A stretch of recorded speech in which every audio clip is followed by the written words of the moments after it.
Congratulations, Coach. Thank you.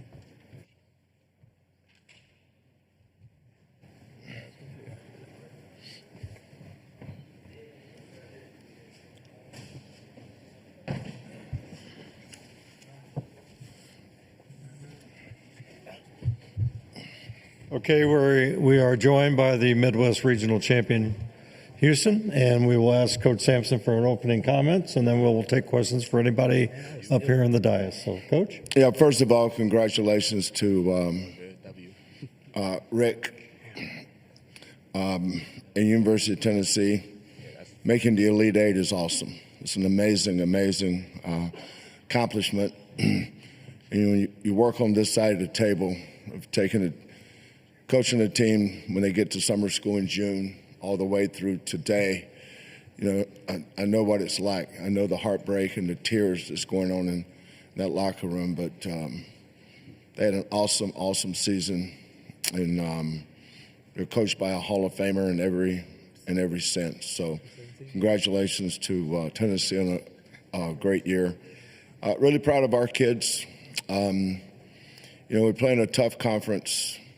I think going 19-1 in the Big 12, 10-0 on the road prepared us for this, because the Purdue game was kind of like a road game. Tennessee with their fans, a little bit like a road game too. But our kids are kind of calloused to that, and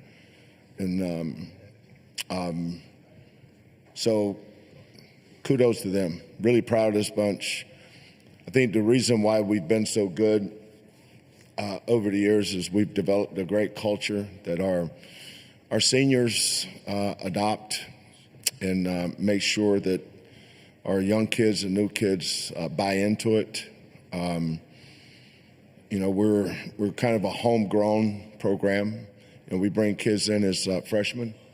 And it's been a secret sauce of ours. And we've had two kids the last 2 years in the portal, LJ, who came from Baylor, and Milos, who came from Oklahoma. But their character and their willingness to be coached the way we do it, and their maturity, I think has really helped. So, we have a really good team. I think being humble and staying hungry every day has really helped us. I'm more excited than I'm letting on right now. I'm really excited. I'm really happy for these kids. But it's their moment, and just happy for them. Thank you, Coach. And we'll take questions for Coach or the student athletes. Please raise your name, state your name, affiliation, and to whom the question is directed. Right here. Chris Schumer, Capital Sports Journalism. Coach, you guys really jumped on them that first 5-10 minutes of the game. I'm wondering what, if anything, did you see in the last 36 hours that might have indicated that your team was ready to do that? Well, it wasn't the last 36 hours. It's since June. We didn't get good the last 36 hours. We just went through the Big 12 tournament. Played 3 games there. The thing I like about this team, I don't think they overreact to anything, good or bad. Kind of keep an even keel. It's kind of the way Milos is, kind of the way LJ is, J1, Emmanuel. They just kind of have a good way about them when it comes to that. We spent a lot of time at Purdue, just like they did us, because from the we played Arizona in the who did we play? Who was our first 2 games against in the tournament? SIU. What are you talking SIU and Gonzaga. So after SIU and Gonzaga, we knew we were playing Purdue, so we spent a lot of time preparing for them. And then Tennessee, I'd seen Tennessee play quite a bit. I knew Zakai Ziegler and Chaz Lanier. And they're the Gainey kid. We'd seen them a lot, but we just felt like it was a good matchup for us.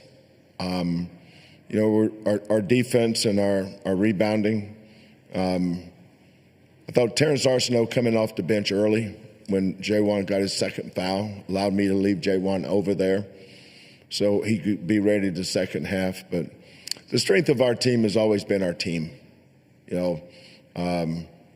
Emmanuel and Milos and L, J1, JoJo, they've all taken turns being the best player for that week or the next 2 weeks. But, we have a good team. And whoever we play, is our next game, and we get prepared for it. And that's been our secret sauce. Question right over here, Dave. Coach, this is for Coach Sampson and Emmanuel, please. First bucket of the ball game, you guys scored, and then Emmanuel tied up in a volunteer there at the top of the 10-second line for a held ball situation. You guys go down and score, and then after 10 minutes, you're up 17-4. The defensive pressure that was set early. Can you talk about that, please? Emmanuel, we'll start with you. That's what we do. We're a great defensive team, and that's how we like to set the tone of the game is on the defensive end. And I think when we come out with the right intensity, we're a hard team to beat. And, we did a great job of that today. And, it helped us as we carried it, on for the rest of the game. Coach? Yeah, we start with our defense. Our kids understand how meticulous we are with our game plans, what we're trying to take away. And our kids have a very high basketball IQ. We have a very smart team. We're able to do some things that maybe outside the box, whether it's spending extra time like on baseline out of bounds plays. We spend a lot of time on that, offensively and defensively. We take pride in not being scored on baseline out of bounds. But Tennessee was different than Purdue and Gonzaga in that they didn't run a lot of ball screen stuff. They did the second half. But the first half, they just changed the angles of their pin downs. Not a lot of staggers. Lanier and Gainey, Ziegler, if you watch them when they beat Auburn or beat Alabama, they played a certain way. But, we play the way we play. And our kids are very confident in our approach and our defense. Question right here. LC Norton, SB Nation. Question for Coach. Hard-fought game, building that early lead, then protecting it, ultimately taking that intentional shot clock violation late in your last possession. What moment did it really sink in that you were going to win the game ultimately and move on to the Final Four? Well, I don't allow myself to think that way until the game's over, out of respect, number one, for the game. You always respect the game. And then number two, respect your opponent. Now, when the game was over, I was excited, but I know how hard our kids work. I know that, most of our work is done in anonymity. Nobody's ever around, and I prefer it that way. We start in June. What is Monday? Baseball field, right? Yeah. We do 18 100-yard sprints in time. And if anybody doesn't make it, we start over. That's part of our culture. You be on time and you're held accountable for everything you do. Once you teach accountability, then the next phase of that is responsibility. And that's why our kids this is very much a player-led team. They're responsible for our success. And, as a coach, that's the way I prefer it. This is the 11th team I've had at Houston. I think we've won 30-plus games 5 times, but this is the first time we've won 34 games. And I'm glad this team did it. This was the maturity level of our older guys has been good for our young guys. So when the horn blew, my first thought was to Rick, because getting to the Elite Eight is such an amazing accomplishment, and I knew that he would be a little bit down, so I thought about him. I was really happy for my kids, and then when I turned around and saw my son and my daughter, my 2 grandkids, and my wife, I feel good for them too, because they have to put up with a cranky old coach sometime. It's good to be able to share this with your family, and that's what's most important to me. Right here. Mo Hyder from ABC 13 Houston. Coach, I've asked the players this, but I wanted to ask you, looking forward to next week, how exciting is it to have the Final Four in San Antonio, so close to Houston for the team, as well as for the student body and the fan base as well? Excited about it. You know, we 2 years ago, we beat Auburn in Birmingham, and we were the higher seed. You know, we were the 1 seed coming here, and Purdue and Tennessee. That's great for them. I mean, they didn't ask to be here; they were chosen to be here, just like we chose to be here. But we didn't really talk about that with our team. We just said 2 more road games. That if Kentucky had won today, that would be a road game because their fans are going to quadruple our fans. Tennessee's fans were awesome today. What's the attendance at this place? Does anybody know? What's the seat? Total? 18,500. Well, we had 18 today, Coach. 18,000, so that's probably, 16,000 Tennessee fans. That's awesome for Tennessee. It's a jump on the interstate and get here. But that's what we'll do next week. We'll jump on the interstate and we'll head down to San Antonio. So that's why you don't complain, because it can flip the other way. Proud of our guys for finding a way to win. We beat 2 outstanding programs, not just teams, great programs here this week in Purdue and Tennessee. We got about 4 minutes or so right here. Hi, Liv Clemens with Indiana University. This question's for Milos. From the beginning, you guys dominated. What message did this send to Duke in the Final Four? Milos? No. I mean, I feel like we always want to throw the first punch. E-Man, the way he guards, he was able to get a jump ball early. I feel like it shook those guys up a little bit, and it's super important to just keep our foot on the neck. So I think we did a good job with that. Questions, please. Right here. For Coach, given what happened to Malik last game, he made that clutch 3 and had a significant contribution. How awesome is it to see him really just compared to that day until this day? Coach. I'm going to let L take that one. Go ahead, Fo. You can ask it again. How satisfying given what Malik went through in the last 24 hours to see him. Talk about that dog. I mean, Malik is one of the most underappreciated players on the team, most underrated players in the country. So we definitely appreciate all the little things he did, and I'm glad he had a moment like that to hit a big shot for us, because he does all the small things that people don't really talk about, like getting rebounds, loose balls, block shots. So, he's a big piece of our team, and he stepped up big for us today. And he got a concussion. Yo.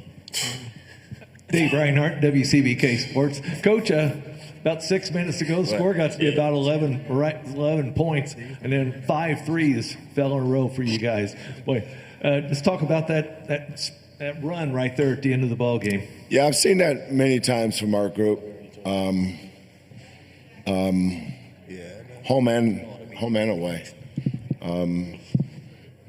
I think we're one of the top 2 or 3 maybe three-point shooting teams in the country. All 3 of these guys shoot 40+% from the three-point line with volume attempts. So it's no surprise. I was more surprised they missed some of the ones they did. But, just kind of stay the course. When they started pressing us, my message in the huddle was be fearless. Don't be afraid to take a big shot. And don't be afraid to miss it either. What's the worst thing can happen? You miss it. Well, we're also a good offensive rebounding team. That's why missed shot is so much better than a turnover. You can't rebound a turnover. So if you get a window, I talked to LJ about this a lot. I don't have to talk to Emmanuel. Emmanuel usually shoots whether he has a window or not. But LJ is a little more frugal in his approach. But all 3 of these guys, Milo's had 6 threes the other night, last game. LJ's had many games with 6 threes, and so has Emmanuel. So that's part of our offense is that we've got outstanding offensive rebounders. And normally we don't take an offensive rebound back up. Normally we kick it out, and we call those daggers. So we dagger our offensive rebounds. That gives us another opportunity to make threes. We got time for a couple more, and we have one on Zoom. Dan Tortora, wakeupcalldt.com. For the student athletes, you heard Coach talk about getting the 34 wins and being happy that this team's the team that got to do it. What has it meant for you to be a part of the Houston Brotherhood and to reach the Final Four together this season? Emmanuel, we'll start with you. Can you repeat that? Yeah, please repeat. Right, I was looking. What does the season's accomplishments mean to you guys? Getting a school record 34 wins, Yeah. and me saying, and I'm glad it was this team that did it. What do you guys think of that?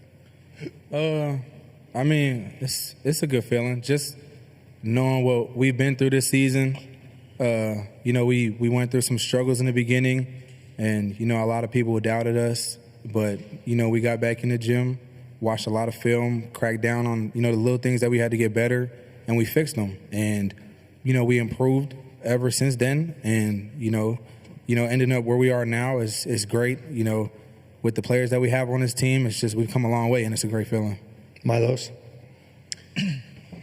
Yeah, I mean, it's definitely a good feeling. This team, it's a brotherhood here.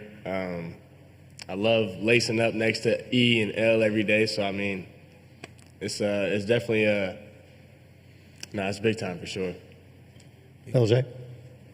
It's special because you're doing it with guys that you love, and it's always good to be on the right side of history. So yeah. Thank you, guys. All the best in San Antonio. Okay, thank you.